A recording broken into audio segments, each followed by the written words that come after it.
আসসালামু আলাইকুম everyone, welcome to elite Speak academy. সাথে আছি আমি মোহাম্মদ মারজান আলী, সহকারী শিক্ষক, রসুলপুর বনগাঁও ইসলামিয়া দাখিল মাদ্রাসা, জগন্নাথপুর, সুনামগঞ্জ। আজ আমি আপনাদের সামনে অত্যন্ত গুরুত্বপূর্ণ একটি বিষয় নিয়ে আলোচনা করব। বিষয়টি হচ্ছে টেক কোয়েশন। এটা বিশেষ করে 2026 সালের এসএসসিদের জন্য।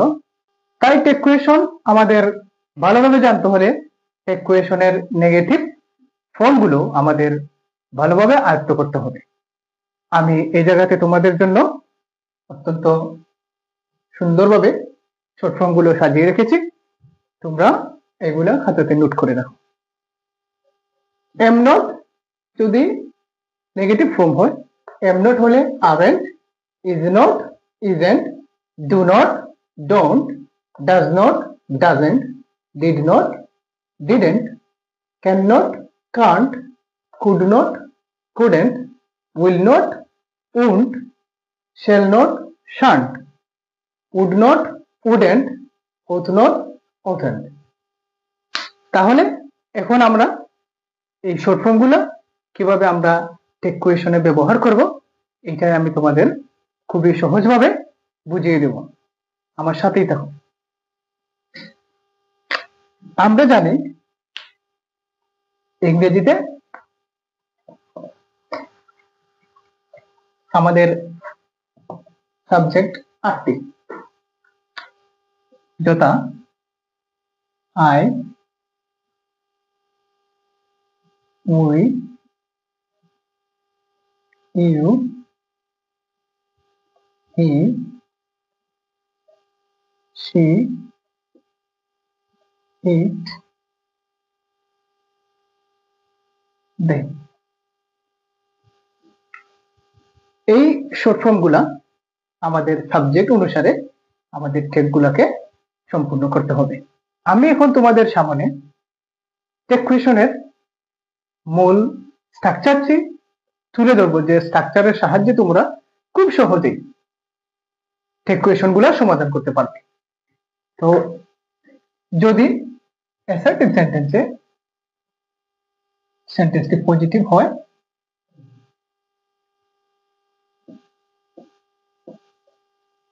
তাহলে আমাদের positive two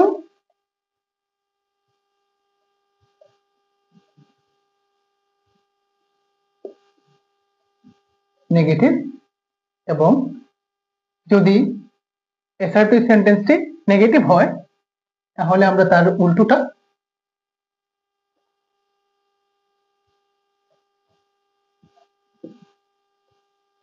negative two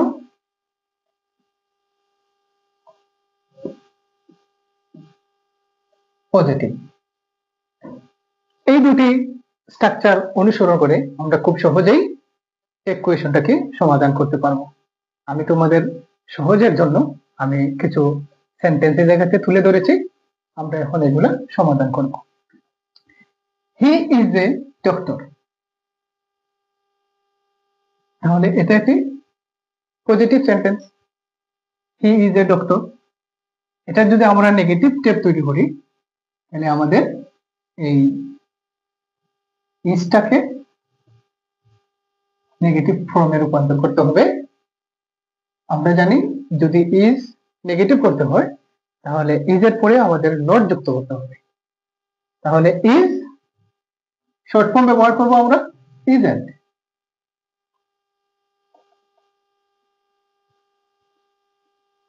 isn't আমাদের সাবজেক্টটি ঠিক তার পাশে বসাতে হবে। ইজেন্ট হি, যেহেতু এটা একটি কোয়েশন তাই আমাদের প্রত্যেকটি ট্যাগে কোয়েশন মার্ক বসাতে হবে।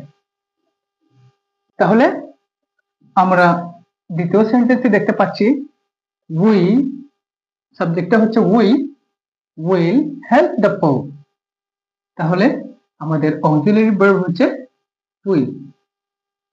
তাহলে আমরা টেকটা কিভাবে করব, আশা করি তোমরা বুঝতে পারছো। আমরা টেকটি উইলের নেগেটিভ ফর্ম হচ্ছে উন্ট, তাহলে আমরা উন্ট বসাবো, তারপরে খুব সহজেই আমরা সাবজেক্টটি বসিয়ে দেব। সাবজেক্টটা কি? উই। আর টেক কোয়েশনের নিয়ম অনুসারে আমরা কোয়েশন মার্কটি বসাবো। সিম্পল। তৃতীয় সেন্টেন্সটা দেখো, আই এম রিডিং এ বুক। এই জায়গাতে আমাদের ভার্বটা কি? এম। এম এর নেগেটিভ ফর্মটা কি? আরএন্ট। তাহলে আমরা সরাসরি এই জায়গাতে ফিল ইন দ্য গ্যাপ দিয়ে আরএন্ট বসাবো। আরএন্ট আমাদের সাবজেক্ট হচ্ছে আই। কিন্তু আমাদের টেকগুলা অত্যন্ত সহজভাবে হয়ে গিয়েছে। আর এতক্ষণ যাবৎ আমরা অ্যাসার্টিভ সেন্টেন্স নেগেটিভ করেছি। এখন দেখো অত্যন্ত চমৎকার একটি বিষয়, I do not do the work. এই জায়গাতে আমরা দেখতে পাচ্ছি দুটি আমাদের ভার্ব রয়েছে, এই যে ডু, ডু। তাহলে এই জায়গাতে আমাদের মেইন ভার্বটি হচ্ছে ডু।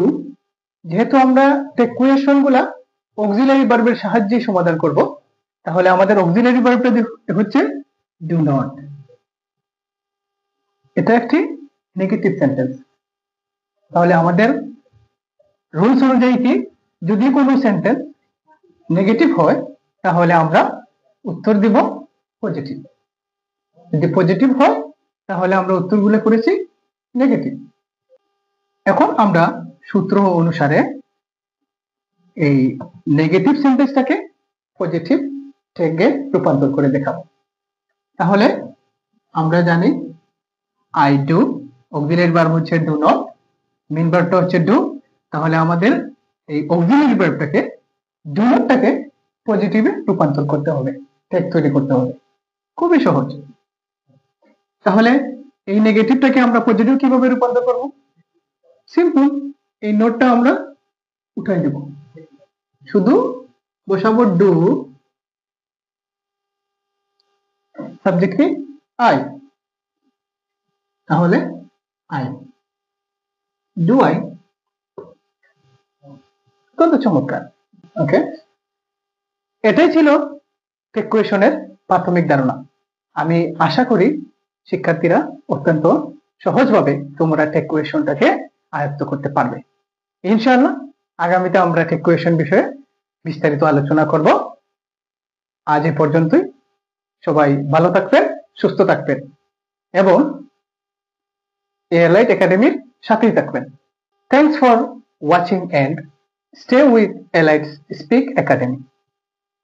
আপনারা যদি আরো এ ধরনের শিক্ষামূলক ভিডিও পেতে চান তাহলে এলাইট একাডেমিকে সাবস্ক্রাইব করে পাশেই থাকবেন।